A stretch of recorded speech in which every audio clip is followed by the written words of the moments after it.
বন্ধুরা, আজকের ভিডিওর টপিক ক্ল্যাম্প মিটার কী এবং কিভাবে টেস্ট করা হয় যাবতীয় বিষয় আজকের এই ভিডিওতে জানবো।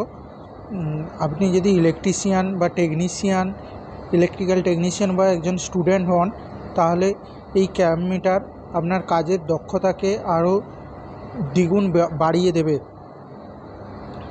ক্ল্যাম্প মিটারে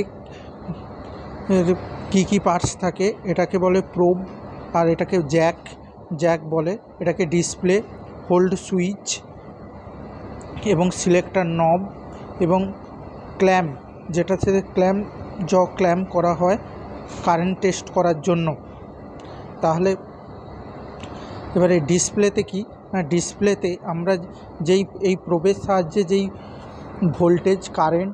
ভোল্টেজ, রেজিস্ট্যান্স বা কন্টিনিউটি যেটাই চেক করি না কেন, এই মিটারে ডিসপ্লেতে সেটা শো করবে।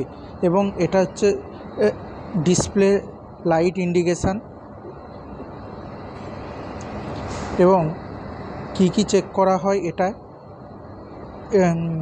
AC DC voltage, AC voltage, DC voltage, resistance এবং কারেন্ট। এটা এসি কারেন্ট মেজার করা হয়, অনেক ক্ল্যাম্প মিটারে ডিসি কারেন্টও মেজার করা হয়। এবারে চেক করার সময় আমাদের কি সাবধানতা অবলম্বন করতে হবে। ধরুন না, আমি ভোল্টেজে চেক করছি, আমাকে নবটাকে ভোল্টেজে সেট করতে হবে। ভোল্টেজে সেট করে প্রোব দুটি দিয়ে ভোল্টেজ চেক করতে হবে। আর তার সঙ্গে জানতে হবে ভোল্টেজটা এসি না ডিসি, সেটা জেনে আমাকে সিলেক্ট করতে হবে। অবশ্যই রেজিস্ট্যান্সে দিয়ে কোনো সময় ভোল্টেজ চেক করলে মিটার খারাপ হয়ে যেতে পারে।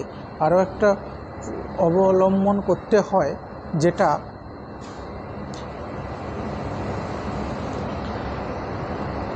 চালু লাইনে, অর্থাৎ